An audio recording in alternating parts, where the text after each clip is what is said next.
दुश्मनाच्या घोड्याला पाण्यात दिसल्यावरती घोडा कापणारा तो म्हणजे संताजी. अरे घोडखिंड लढवणारा तो म्हणजे बाजी.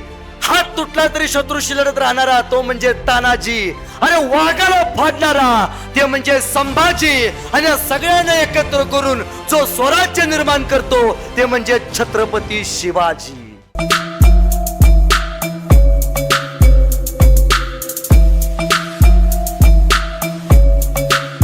सांगतो जा जरा चुलीवरून सिगरेट पेटवून आण. बरं ते बियाणं असे ते जणू काय शिवजयंतीची ज्योत घेऊन आले. काय संस्कार पेरतोय ताईनो. नगरला एके ठिकाणी कार्यक्रमाला होतो. कार्यक्रम संपला तर एक पोरग माझ्या पशाला मला, दादा तू नेहमी सांगतोस की आपण व्यसन केलं नाही पाहिजे, एका वाक्यात पटवून सांग मला. दारू बाद असते, मी आजपासून सोडली. मी ठीक आहे बाबा, 2 काचेचे ग्लास आण. बेण्यान लगेच ग्लास आणले, गडी तयारीतच असते ती. मी म्हटलं एका ग्लासमध्ये दारू टाक, त्याने एका ग्लासमध्ये दारू टाकली. मी म्हटलं एका ग्लासमध्ये पाणी टाक, त्याने एका ग्लासमध्ये पाणी टाकलं. ताईनो मी 2 ग्लासमध्ये किड्या मुंग्या टाकल्या. ज्या ग्लासमध्ये दारू होती त्या ग्लासमधल्या किड्या मुंग्या मेल्या होत्या, आणि ज्या ग्लासमध्ये पाणी होतं त्या ग्लासमधल्या किड्या मुंग्या जिवंत होत्या. म्हणलो बघ बाबा, दारू एवढी बाद असते, दारू पेल्यामुळे किड्या मुंग्या मेल्या, आपण माणसं आहोत. मला म्हणला समजलं. म्हणलो एखादं तरी बेनं सुधारलं. मी म्हणलो तुला काय समजलं? म्हटला दादा दारू पेणं हे किड्या मुंग्याचं काम नाही, म्हटलं त्याला फक्त मर्दाचं काळीज लागतं. घाम फुटला मला. आमच्या इथं कोल्हापूरला आजीबाई बरं का फार सुंदर म्हणते, अरे शिवाजी महाराजांच्या काळातले मावळे कसे होते? सकाळी लवकर उठे, रणांगण सुटे, तलवार तुटे, पण माग नाही हटे. आताचे मावळे कसे आहेत? उशिरा उठे, दारूच्या अड्ड्यावर सुटे, बाटली फुटे, पण बेन माग नाही हटे. काही संस्कार घेतोय. पोरानं व्यसन करू नका. या महाराष्ट्रातली पोरं लय भाग्यवान आहेत. पोरानं तुम्ही लय भाग्यवान आहे का माहितीये? कारण आहे याच्या पाठीमाग. पोरानं ज्यावेळी तुमचा जन्म झाला, बाहेरच्या राज्यात पोरं जन्मल्यावरती पोरांचं स्वागत डॉल्बी डीजे लावून केलं जातं. महाराष्ट्रात पोरं जन्मल्यावरती आपल्याकडे काय म्हटलं जातो? पहिल्यांदा पाळणा म्हणतात का तुमच्याकडं? आपल्याकडे पहिल्यांदा काय म्हटलं जातो? पाळणा म्हटलं जातो. आणि ताईनो मोठ्या आवाजात सांगायचं की आपल्याकडे आपली पोरं जन्मल्यानंतर पहिला पाळणा कुणाचा म्हणला जातो? अरे आपल्या जन्मावेळी शिवरायांचा पाळणा म्हणला गेलाय. याच्यापेक्षा मोठं भाग्य ती काय? मग आपण व्यसन करावं, ही गोष्ट बंद करायला शिका. ताईनो तुम्हाला वाटतं तुमच्या पोटी छावा जन्माला यावा? वाटत असेल तर गेली 10 वर्षात तुमच्या गावातल्या किती बायकांनी आपल्या पोराची नावं शिवाजी संभाजी ठेवलेत? हात वरती करून दाखवा. गेली 10 वर्षात 20 वर्षात बघा कराडमध्ये कुणाला वाटतंय की आपल्या पोटी शिवाजी जन्माला यावा? बघा किती लोकांनी ठेवलेत. एकीला सुद्धा वाटत नाही माझ्या पोटी शिवाजी जन्माला यावा. आमचं साडी बबली, पोराचं नाव यश, आयुष्यभर अपयश. इथला यश नाही, बाहेरचा यश. हो पूर्वी बघा ना नावं कशी होती? शिवाजी, संभाजी, संताजी, धनाजी, बाजी, यसाजी. म्हणजे काय? दुश्मनाच्या घोड्याला पाण्यात दिसल्यावरती घोडा कापणारा तो म्हणजे संताजी. अरे घोडखिंड लढवणारा तो म्हणजे बाजी. हात तुटला तरी शत्रूशी लढत राहणारा तो म्हणजे तानाजी. अरे वाघाला फाडणारा ते म्हणजे संभाजी. आणि या सगळ्यांना एकत्र करून जो स्वराज्य निर्माण करतो ते म्हणजे छत्रपती शिवाजी जी. आणि महिलांची नावं काय असायची? राधाबाई, गंगाबाई, कृष्णाबाई. सगळ्या नद्या घरात. आता नाव बिघडले. तो पूर्वी बघा ना वडिलांना काय म्हणलं जायचं? आदरानं वडिलांना. आता इथं वयस्कर लोक आहेत, काय म्हणलं जायचं तुम्हाला? पिताश्री. पिताश्री आबासाहेब राजमान्य. पिताश्रीचं परत काय झालं? पप्पा. पुण्या मुंबईला जातो, पप्पाच काय झालं माहितीये? पॉप. आईला म्हणलं, आईला पूर्वी काय म्हणलं जायचं? आई साहेब. आई साहेबांचं परत काय झालं? आई. आईचं आता काय झाले? मम्मी. आता मम्मीचं काय होणार आहे? मॉम. कधी कधी प्रश्न पडतो या मॉमचं भविष्यात बॉम्ब होईना म्हणजे बरं. तुम्हाला वाटतं तुमच्या पोटी छावा जन्माला यावा? तर एक वाक्य करायचं, कान देऊ नाही का? उद्या सकाळी आपली पोरं ज्या शाळेत शिकतात त्या शाळेत जायचं, शाळेच्या शिक्षकाला भेटायचं आणि शाळेच्या शिक्षकाला फक्त एक सांगायचं, की बाबा आजपर्यंत आम्हाला शाळेत हेच शिकवलंय. काय शिकवलंय? क कशाचा असतो? बाराखडीत काय शिकवलंय? क कमळाचा भ. बाराखडी शिकलाय का नाही शाळेत? क कमळाचा भ. ग. बघा सगळ्यांचं मास्तर एकच. म्हणजे महाराष्ट्रात कुठेही जाऊ दे सगळ्याला हेच शिकवले. क कमळाचा, भ भटजीचा, ग गवताचा. आज आपल्या पोरांना ते शिकवलं जाते. त्यामुळं आपल्या घरी शामरूक पिढी जन्माला येते. इथनं पुढे शाळेत जायचं आणि शाळेतल्या शिक्षकाला सांगायचं की बाबा आजपासनं माझ्या पोराला क कमळाचा, भ भटजीचा, ग गवताचा शिकू नको. आजपासनं माझ्या पोराला क कमळाचा नाही, क कर्मवीर भाऊराव पाटलांचा शिकव. ब भटजीचा नाही, ब भगतसिंगाचा शिकव. श शामरुगाचा नाही, श छत्रपती शिवाजी राजांचा शिकव. हे सांगा आपल्या पोरांना. आपण काय सांगतो?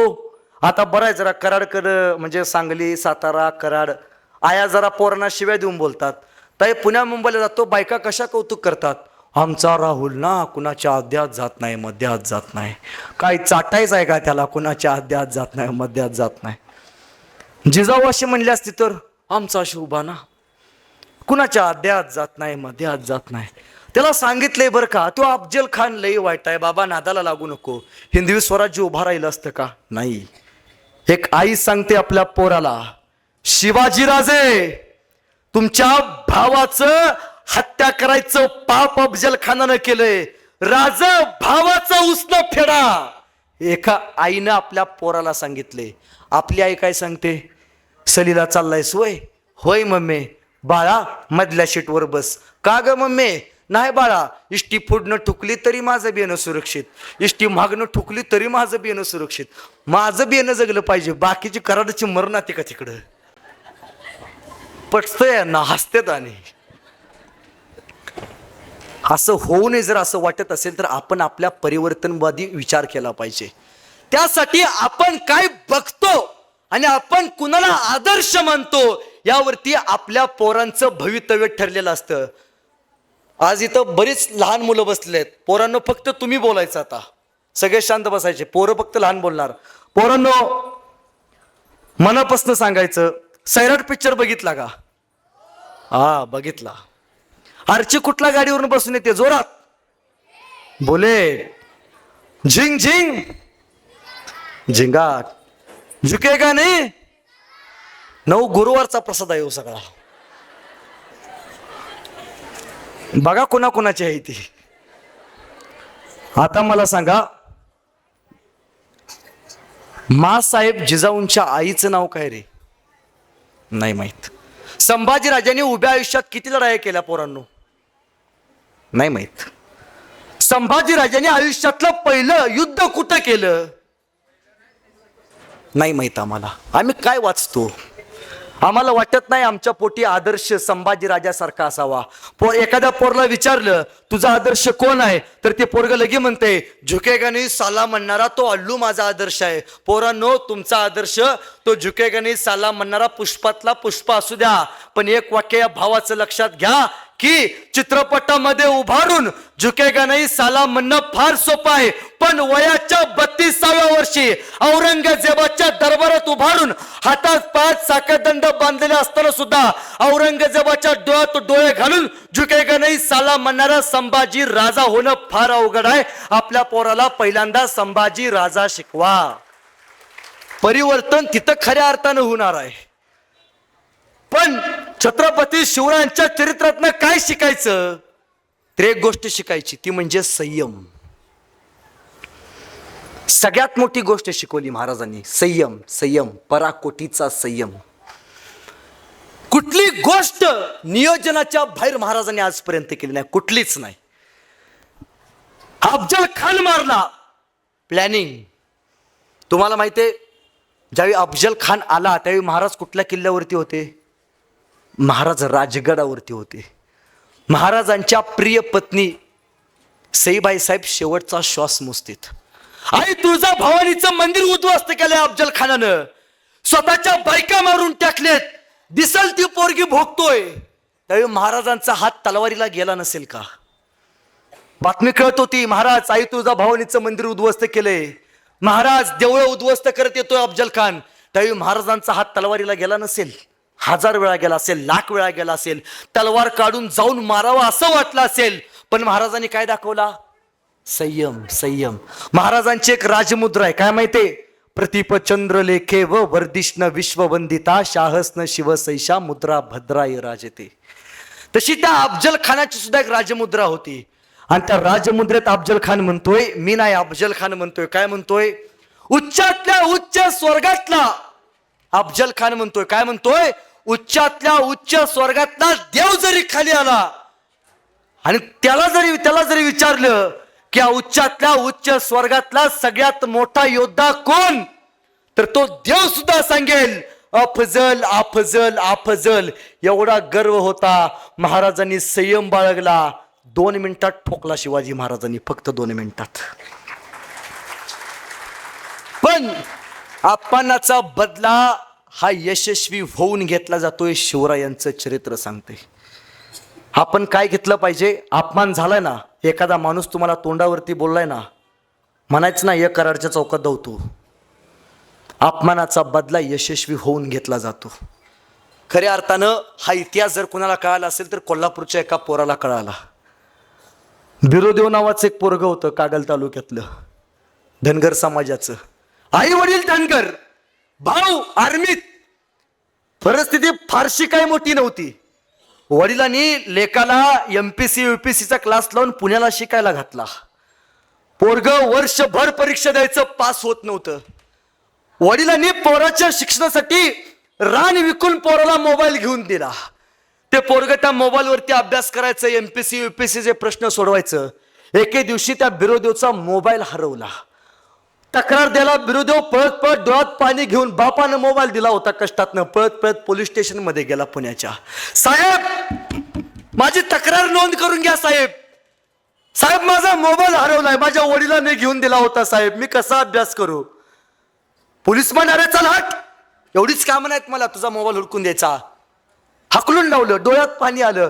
अरे मोबाईल मागितला होता फक्त शोधून द्यायला, माझ्या बापानं मला घेऊन दिला होता, मला पोलीस स्टेशन मधनं हाकलून लावलं. घरी आला, पुस्तकं काढली, MPC UPSCचा अभ्यास चालू केला आणि 2025चा निकाल लागला. भारतातला पहिला IPS अधिकारी बिरोदेव कागलला जन्माला आला. मोबाईल शोधून दिला नाही, अपमान केला माझा. आयुष्यात इतका मोठा होईन, ज्या पोलीस स्टेशन हाकलून दिलं ना, तोच पोलीस स्टेशन माझ्या सत्कारासाठी उभा राहील. कागलच्या त्या बिरोदेवला बोलून पुण्याच्या IG जे मेन असतात पोलीस स्टेशनचे, त्या IGनी या बिरोदेवचा सत्कार अखंड पुण्याच्या पोलीस स्टेशन समोर केला. अपमानाचा बदला यशस्वी होऊन घेतला जातो, याला म्हणतात.